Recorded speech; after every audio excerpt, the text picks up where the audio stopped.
It's time for the Fantasy Fix every week. Jeff Pasquino from the footballguys.com answers your fantasy football questions. If you have a fantasy football question for week number 6 for Jeff Pasquino, send us a text, 609-403-0973, and we'll answer as many of your questions as we can. We got a lot of questions coming in already before Jeff even jumped on the line here. But we got Thursday Night Football. We've got a mash unit with the Giants against the Patriots. A big-time spread in this game, 16 points. So, Thursday Night Football, Jeff, who should be active tonight? Well, I think we got to lean towards the Patriots for sure. The quarterback won this week. And keep in mind, this is the first week of many weeks with 4 more teams off. So we got 4 teams off the schedule. So it's even harder to find guys for your lineup. So Brady's a quarterback 1. Edelman's a wide receiver 1. Josh Gordon's a wide receiver 2.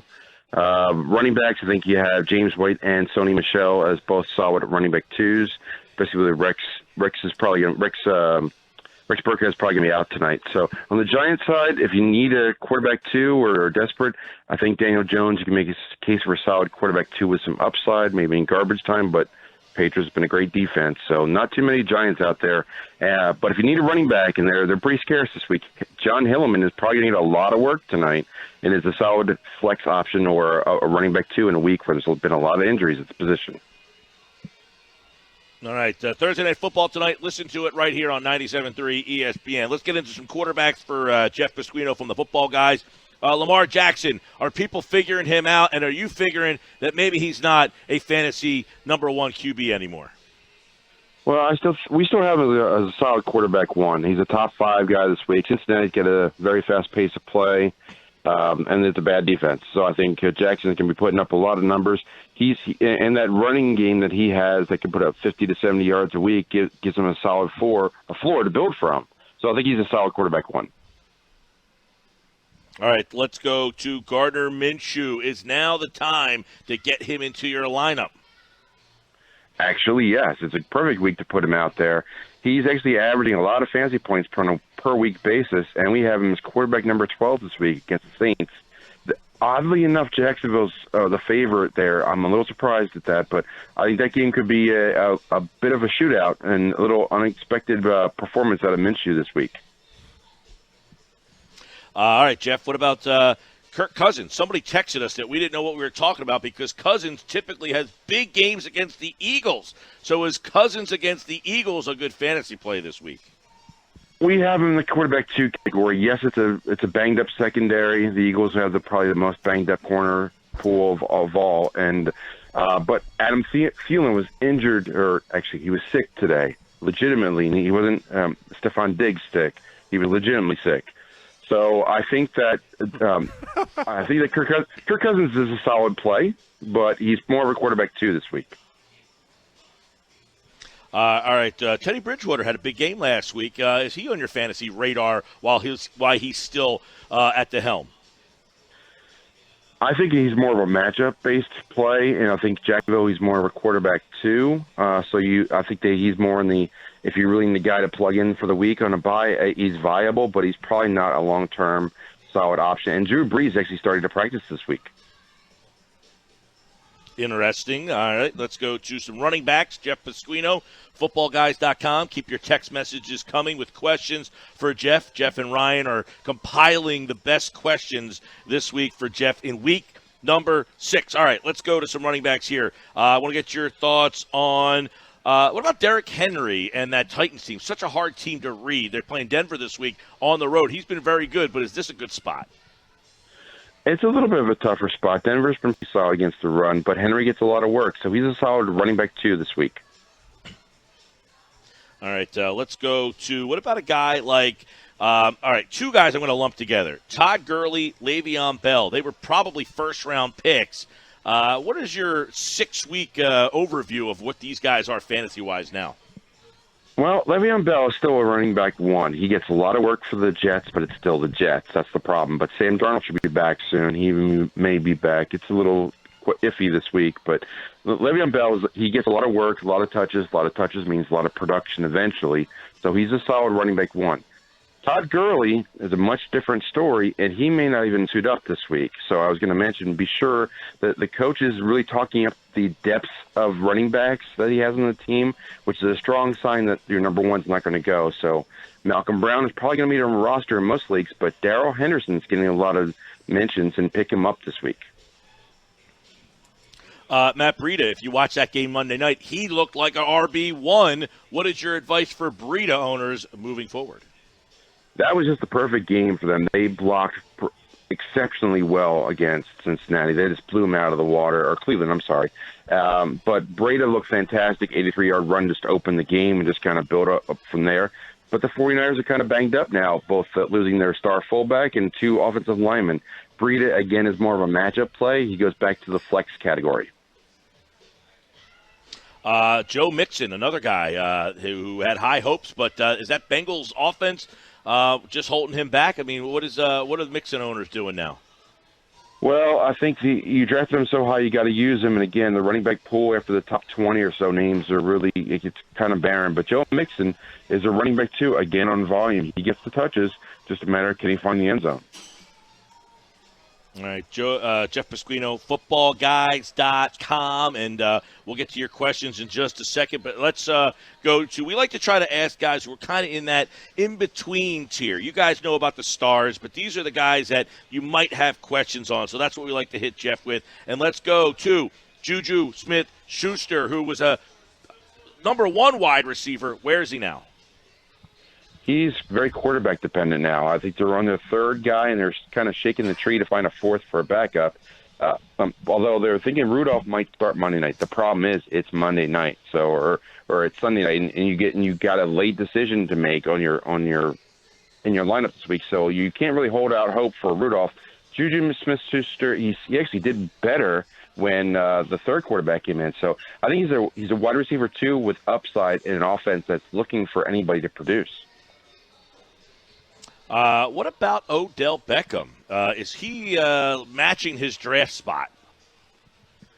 No, but that typically happens when you draft a wide receiver 1. There's not much upside, and there's always some downside. So I think that the quarterback play and the whole offense really needs to get in better tune. But Odell Beckham Jr., he's really more in the wide receiver 2 category until further notice. I know it seems like weekly we ask you about certain guys, but that's because things change so much. This week got Eagles, Diggs and Thielen. Those guys plays this week. Yeah, again, it goes to the matchup. I think Thielen, if he practices tomorrow, which is going to be key if he's coming off that being sick, he should be a wide receiver 1. Diggs should be a wide receiver 2.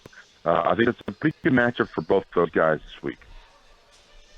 All right, last one before the questions, as these guys have been compiling a bunch of questions for Jeff Pasquino, footballguys.com. Has Chris Godwin overtaken Mike Evans as the play in Tampa?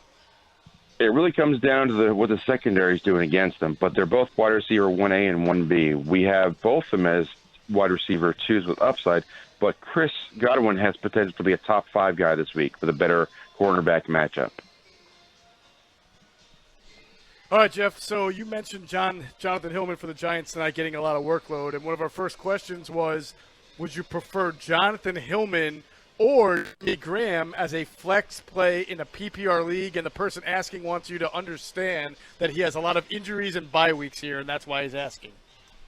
Yeah, I can understand that. I think you said Jimmy Graham, which is a viable option, but I think I always go with volume. I think Hillman is going to see 20 touches tonight, which is going to be raises his floor up where the tight end is really just all depends on a touchdown.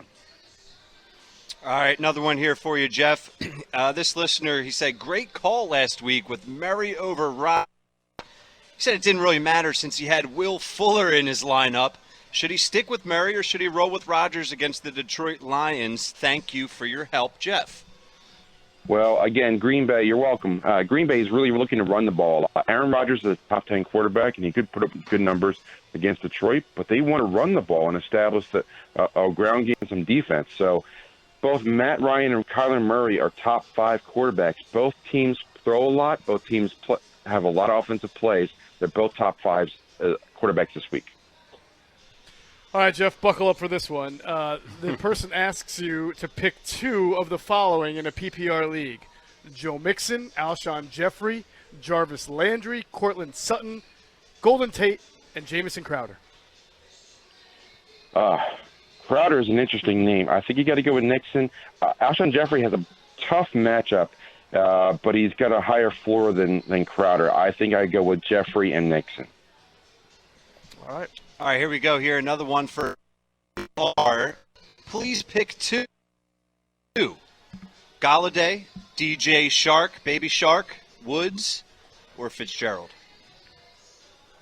Fitzgerald's a really good matchup, but I think you got to go with, and I didn't grab the first name, sorry, but DJ Shark in the first wide receiver you mentioned. Galladay. Yes. Okay. All right, Jeff. With Evan Ingram out, does this person pick up Jeff Swaim, Jeff with a GEO, Darren Fells, or Dallas Goedert? Wow, that's a tough one. I would go Just Dallas stop playing Goedert. fantasy football. I'll throw a couple of names out. First off, tight end we don't talk about too much, but Austin Hooper has a fantastic matchup against the Cardinals. He's a top 5 tight end. Mark Andrews might have been dropped. He was hurt. Will Dissly is an option to pick up. But the guy out there, I would take Rhett Ellison over all those guys, even as a giant fill-in. But most of the guys you're going to grab and stick in, you're going to get 3 or 4 catches and hope for a touchdown. All right, we have a two-parter here. Pretty simple for you. Jared Goff or Matt Stafford, and then Alshon Jeffrey or Will Fuller. I think you got to go. I think Will Fuller. Anybody you got in that Houston-Kansas City matchup, you got to like. And I think I go with Jared Goff, the quarterback this week against the San Francisco team that's on short rest, and they're a little bit banged up, and they're coming off of the Rams really have had 2 weeks to prepare for a huge game in the West. All right, Jeff Pasquino, footballguys.com. Who are some of the guys that you're playing this week, some of these under the radar, some of the waiver wires, and some guys that you like their matchups? Well, one thing I want to mention is that we got a Sunday morning game, so be careful your lineups there. We got Tampa Bay and Carolina playing early in London, so get your lineup set early. At running back, I think we had in that game, if you're looking for depth and backup, Reggie Bonifant was established as the backup to Christian McCaffrey. So if you're looking for the handcuff, pick him up. Also, Jamal Williams for Jones in Green Bay. But the guys for this week, I think Chase Edmonds has a chance to not even play and perform well for Atlanta or Arizona against Atlanta, but he could start because David Johnson's banged up. Also, Ito Smith's getting a lot of run for Atlanta. Both those guys are viable this week. Sleepers for the week, Justice Hill and Gus Edwards. Baltimore, they're playing, they're in a good matchup for the Ravens this week. I think both those backup running backs kept passes and score this week. As far as wide receiver, Auden Tate was a decent pickup. He got the touchdown this week. He should see more work. DJ Chark is a must-play each week. Terry McLaurin's a solid pickup. And also Byron Pringle for Kansas City, seeing a lot more run, and he may start this week in 3 wide receiver sets. There you go. Any Chiefs receiver seems like someone to get a hand on. And that's Jeff Pasquino from the footballguys.com answering your Week 6 fantasy football questions. He'll be back for week number 7. Make sure you get your players in the lineup tonight. And as he said, you got a Sunday London game, so pay attention, all you fantasy football players out there. Jeff, good luck to you. Good luck, everyone, and enjoy the games.